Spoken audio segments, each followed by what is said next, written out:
much. Thank you. Thank you.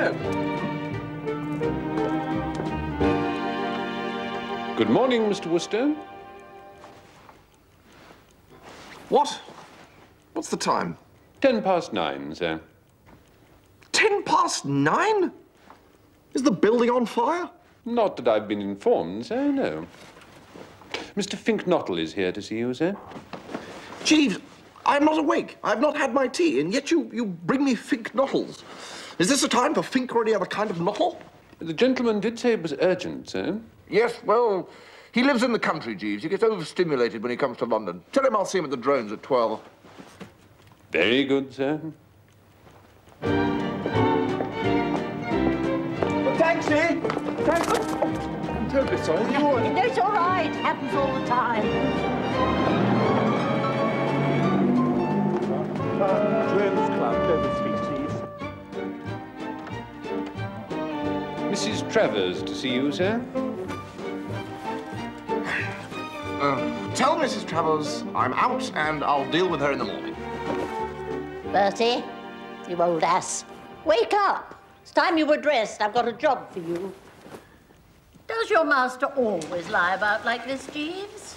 Mr. Wooster was detained at a business meeting until late last evening. Business meeting? How do you mean a job? Why a job? What sort of job? You'll enjoy it.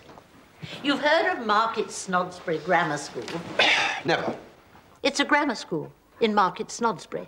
Mm-hmm. The prize giving takes place next Wednesday. Thank you, Jeeves. You are going to give away the prizes. Me? What do you mean, me give prizes? I mean you give prizes. The vicar was going to do it, but he's strained a fetlock and he's had to scratch his nomination. No, Aunt Delia. No, no, no, no. On me give prizes, make a speech. Don't start gargling now. This is serious. I was laughing derisively. Well, don't. Well, no, I will not do it. That's final. I simply will not do it. You will do it, young Bertie. We'll never darken my doors again, and you know what that means. No more of Anatole's dinners for you. Oh, now, look here. No, not another bite of Anatole's cooking do you get if you refuse this simple, easy, pleasant job. No, but you have to be a frightful nib to give away prizes. When I was at school, it was generally some prime minister or other. Well, that was Eton. At Market Snodsbury, anyone in spats impresses us. Well, why don't you get Uncle Tom? He's got spats. Because, Bertie, quite soon now, I've got to sidle up to Uncle Tom and break the news that I need a cheque for £500 off him for my lady's boudoir by August the 3rd at the latest. The boudoir on the rocks again, is it? Until you have run a weekly woman's magazine, you don't know what rocks are. You remember me losing all that money at Baccarat in Cannes? Don't I just? The casino wanted to put up a plaque. But that wasn't Uncle Tom's money, surely? No, but it was money that he'd given me to pay my lady's boudoir's bills. Oh, law. So if you think that I'm going to ask him to put on the top hat and the lavender gloves and distribute prizes at the Market Snodsbury Grammar School... Yes, I see what you mean. I shall give you today to set your affairs in order and expect you at Brinkley Court tomorrow. You'll enjoy it. I can't understand Gussie Finknottle being in London, Jeeves. Till now, he's always remained glued to the country, completely surrounded by newts. Sir? Morning, Jarvis. Newts, Jeeves, you know, those little lizardy things that charge about in ponds. Oh, yes, sir. The aquatic members of the family Salamandridae that constitute the genus Mulga. Yes, they're the chaps. Anyway, he used to keep them at school. I believe young gentlemen frequently do, sir. Arrived at man's estate, he retired to the depths of the country and gave up his life to these dumb chums. I suppose he used to tell himself that he could either take them or leave them alone, and then found too late that he couldn't. It's often the way, sir. Morning, Molly. Morning, sir. He didn't say what he wanted, did he, Jeeves? He confided in me to the extent that he's enamored of a young lady, but that she makes him nervous, sir. Well, are we surprised? You look at the life he's led. I don't suppose he's even spoken to a girl in 5 years.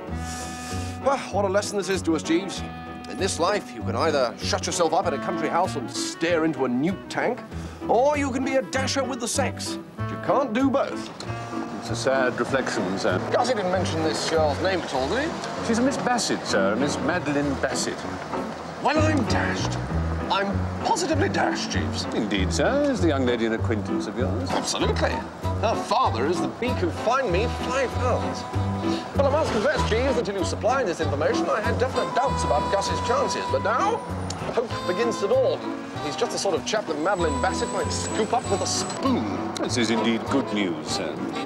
I won't go so far as to say she actually writes poetry, but when a girl suddenly asks you out of a clear blue sky if you don't think that the stars are God's daisy chain, well, I mean, you do begin to wonder, Jeeves. Indeed, sir.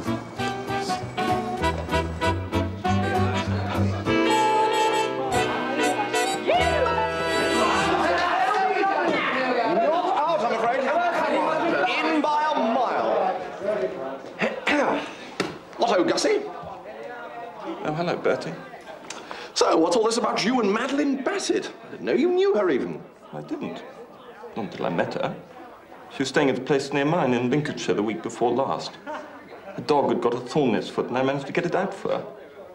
So, love at first sight, eh? Yes, oh, Bertie. Life would be so much simpler if we were newts. Yes, well, yes, I've said the same thing myself 100 times. I mean, do you know how the male newt proposes, Bertie? He stands in front of the female newt, vibrating his tail and bending his body in a semicircle. No. Yes, like this. Yes, well, it's a change from champagne and flowers, I suppose. Now, Gussie. I say, it's about time someone came up with something better than the foxtrot.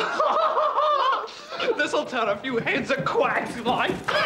Madeline's gone to stay with these people in the country. I don't know what to do. We'll follow her, of course. I can't plant myself in a lot of perfect strangers. Ah, so you don't know these people? All I know is their name's Travers. It's a place called Brinkley Court in Worcestershire. Gussie, your troubles are at an end. This very afternoon, you will travel down to Brinkley Court as an honoured guest. You don't mean you know these Traverses? They are my Aunt Dahlia.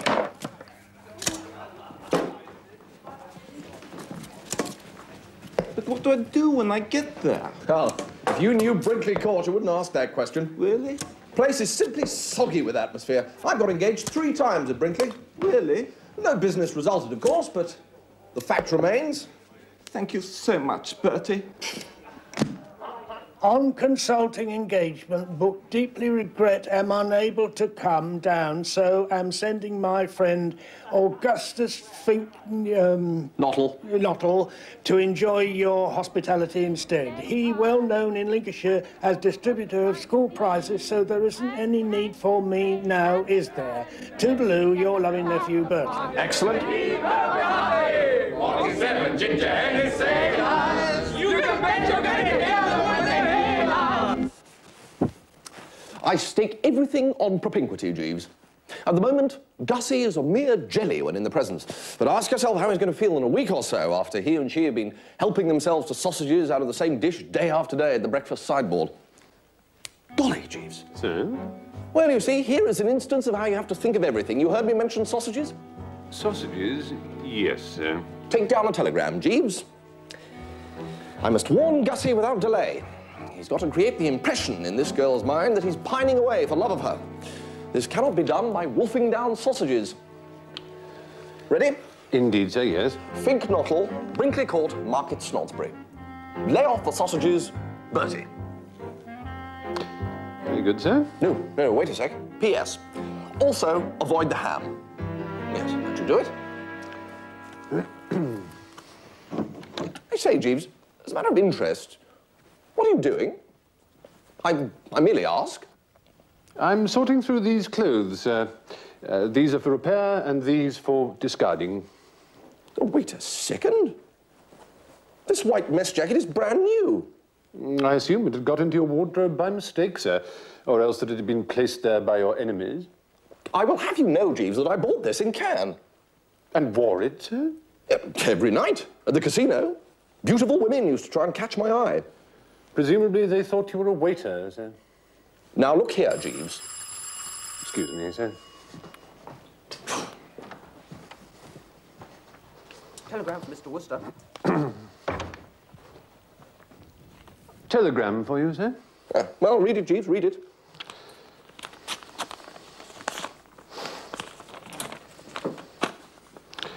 Deeply regret my foot. Consider your conduct the frozen limit. What do you mean by planting your loathsome friends on me like this? Who is this spink bottle? Deeply regret Brinkley Court 100 miles from London, as unable to hit you with brick. Come this instant. Angela broken off engagement with your other friend, Glossop. Love, Travers, sir. I say, Jeeves. Sir? My cousin Angela has broken off her engagement with Tuppy Glossop. So I gather, sir. Well, you shall have to go down there at once. My Aunt Dahlia is obviously all over Twitter, and my place is at her side. Very good, sir. This comes as a great shock, Jeeves. Tuppy and Angela. Why, they always seem like the paper on the wall. Life is full of sadness, Jeeves. Yes, sir. Still, there it is.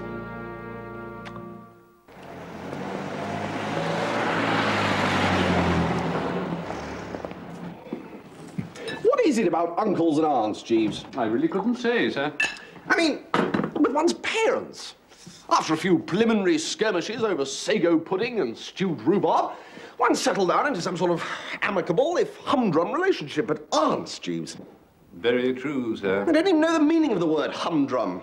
Amongst the grim regiment of my aunts, only Aunt Dahlia stands alone as a real sportsman. I mean, look at my Aunt Agatha.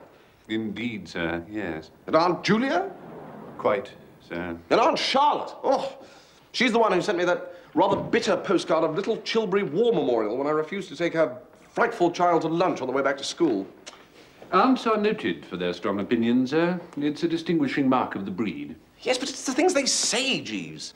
Aunt calling to aunt like mastodons bellowing across primeval swamps. But swamp or no swamp, Jeeves, we must hie us to Brinkley Court. We have a duty to Cousin Angela. Cousin in need is a cousin indeed. Very true, sir.